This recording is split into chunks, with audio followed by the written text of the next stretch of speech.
शौक अगर पैशन बन जाए तो फिर इंसान को अपनी मंजिल तक पहुंचने से कोई नहीं रोक सकता। कुछ ऐसा ही कारनामा किया है सिरसा के रहने वाले सनमीत सिंह गिल ने। IHFF द्वारा अमेरिका के लॉस वेगस में अक्टूबर माह में होने वाली मिस्टर ओलंपिया प्रतियोगिता के लिए सिरसा के रहने वाले सनमीत सिंह गिल ने क्वालिफाई कर इतिहास रच दिया है। सनमीत सिंह गिल वर्ल्ड के पहले पगड़ीधारी सिख बने हैं जो अमेरिका जाकर अपने शारीरिक सौष्ठव के जौहर दिखाएंगे। प्री कार्ड जीतने के बाद प्री कार्ड होल्डर से हुआ मुकाबला जीतने के बाद सनमीत ने इस मुकाबले के लिए क्वालिफाई किया। के सफ़र की शुरुआत तो जब से मैंने बॉडी बिल्डिंग स्टार्ट करी तब से ही हो गई थी। आपको फ्यूचर का तो नहीं पता होता, बट मुझे पता था कि हम जिन बॉडी बिल्डर्स को देखते थे मिस्टर ओलंपिया बने हैं, जो वो इस फेडरेशन में कम्पीट करते हैं। ओलंपिया एक टॉप लेवल का बॉडी बिल्डिंग कॉम्पिटिशन है, तो शायद हम कभी यहाँ पे जाएंगे। और जैसे जैसे इसमें पैशन डेवलप होता गया, प्रोफेशन बन गया, पता लगा अपनी पोटेंशियल का, तो तब से सोचना शुरू करा कि हाँ इस लेवल पे जाएंगे। तो मैं जब टीनेजर था तब से मैंने जिम स्टार्ट की थी, फिर धीरे धीरे इसको पैशन से प्रोफेशन में कन्वर्ट किया। पता लगा कि बॉडी बिल्डिंग कंपटीशन होते हैं, इसके लिए ऐसे प्रेप होती है, ये स्टेजेस होते हैं, यहाँ कम्पीट करना होता है।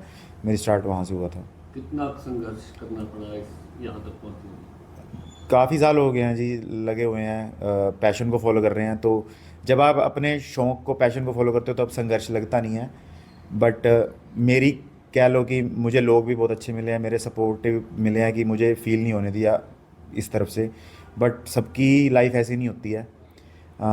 हमारे हरियाणा में, इंडिया में बहुत एथलीट्स हैं जिनमें बहुत अच्छा पोटेंशियल है, बट वो ग्रो नहीं कर पाते हैं बिकॉज उनको सराउंडिंग्स में ऐसी सपोर्ट नहीं है। चाहे वो उनके फैमिली से कह लो, चाहे फ्रेंड से कह लो, चाहे सरकार से कह लो, वो कहीं ना कहीं लैक करते हैं, चाहे फाइनेंशियली कर जाते हैं, चाहे उनको गाइडेंस अच्छी नहीं मिलती है। तो ये चीज़ लैक कर रही है हमारे कंट्री में कह लो, या हमारी गवर्नमेंट की तरफ से कह लो कि हमारे पोटेंशियल बहुत एथलीट्स में, बट वो आगे नहीं जा पा रहे हैं। कितनी परिवार से सपोर्ट मिली और कितनी सरकार से या प्रशासन से? जी सपोर्ट ऐसे है कि मैं जब से बॉडी बिल्डिंग में आया, मैं तब से कमाना शुरू करा, इसी स्पोर्ट की वजह से कमाना शुरू करा कि ताकि मैं स्पोर्ट को कंटिन्यू कर सकूं। फैमिली जितना कर सकती थी अपनी तरफ से, उन्होंने उतना सपोर्ट करा है मुझे। तो एक टाइम ऐसा आया था कि हम फैमिली को एक्सप्लेन नहीं कर सकते हमें क्यों चाहिए ये चीज़, कैसे चाहिए। तो तब बंदा डिसीजन लेता है कि मैं खुद कमाऊँगा, मैं खुद अर्न करूँगा, खुद लगाऊंगा गेम पे। तो वैसे फैमिली बहुत सपोर्टिव है मेरी, और सरकार की तरफ से तो अभी कुछ भी नहीं मिला है बिकॉज ये गेम को रिकॉग्नाइजेशन नहीं है। बॉडी बिल्डिंग गेम ऐसी है, लोगों को अभी तक पता नहीं है बॉडी बिल्डिंग गेम में होता क्या है। लोगों को यही लगता है कि वेट उठाना होता है जाके। तो ये लैक ऑफ गाइडेंस है, या कह लो कि जैसे आज मुझे आप कवर कर रहे हो, मुझे रिकॉग्नाइजेशन मिली है। ऐसे बॉडी बिल्डर बहुत हैं बट उनको रिकॉग्नाइजेशन नहीं मिलती। जितनी ज़्यादा रिकॉग्नाइजेशन मिलेगी, लोगों को समझ आएगा कि बॉडी बिल्डिंग होती क्या है, लोगों को समझ आएगा बॉडी बिल्डिंग में कितनी मेहनत लगती है, कितना टाइम लगता है, कितनी पेशेंस लगती है, कितने सेक्रीफाइस होते हैं। तब शायद वो समझ सके, तब शायद सरकार भी आगे आए हेल्प करने के लिए। आप इंडिया के पहले टर्बनेटर हैं, सिख हैं, कितना अपमान महसूस करते हैं? प्राउड है जी काफ़ी कि मैं अपनी टर्बन को आगे लेके जा रहा हूँ, कम्युनिटी को आगे लेके जा रहा हूँ, और अपने इंडिया को आगे लेके जा रहा हूँ। कि अभी तक तो सिर्फ 2 ही लोग हैं ओलंपिया में जो जा रहे हैं, इंडिया से हैं, जो मेरी कैटेगरी में, और पहला सिख हूँ मैं। हिस्ट्री क्रिएट की है। तो मैं होप करता हूँ कि मुझे देख के शायद और सरदार लोग, सिख बंदे आएंगे इस गेम में, और वो अपनी कम्युनिटी को आगे रिप्रेजेंट करेंगे। क्वालिफाइंग के लिए किस तरह से रहा क्वालिफाइंग दौर जो होता है इसके लिए? क्वालिफाई के लिए आपको प्रो कार्ड जीतना पड़ता है पहले इस फेडरेशन का।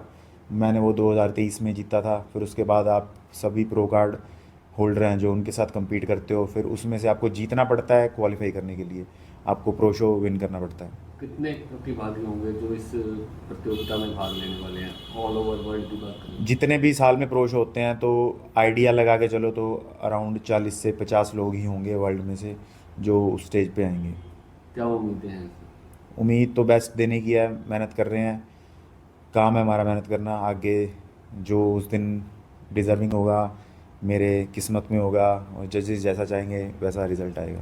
ओलंपिया के बाद भी कोई प्लान है कि ओलंपिया के आगे भी कोई आपको हर साल ओलंपिया के लिए क्वालिफाई करना पड़ता है। तो मेरा प्लान ओलंपिया के बाद यही है कि मैं दोबारा फिर थोड़ा रेस्ट लूँगा, अपनी बॉडी को ग्रोथ दूँगा, जो जो जजेस से मुझे फीडबैक मिलेगी उस पर काम करूँगा, फिर क्वालिफाई करूँगा, दोबारा प्रो शो खेलूँगा, फिर क्वालिफाई करूँगा, फिर 2026 के लिए ओलंपिया के लिए फिर जाऊँगा। ओलंपिया में अगर प्राइज़ की बात करें तो किस तरह का प्राइज़, कोई टाइटल वगैरह क्या रहता है? ओलंपिया का जी कैटेगरीज होती हैं। जैसे मैं क्लासिक फिजिक में कम्पीट करता हूँ, ऐसे ही ओपन बॉडी बिल्डिंग होती है, 3-4 कैटेगरीज होती हैं, तो उनमें डिफरेंट डिफरेंट कैश प्राइजेज होते हैं। तो ओवरऑल देखा जाए तो वो अराउंड $5 लाख कैश प्राइस देते हैं। तो सबसे ज़्यादा ओपन बॉडी बिल्डिंग वालों को मिलता है। हमारी कैटेगरी में शायद $50-60 हज़ार मिलेंगे विनर को।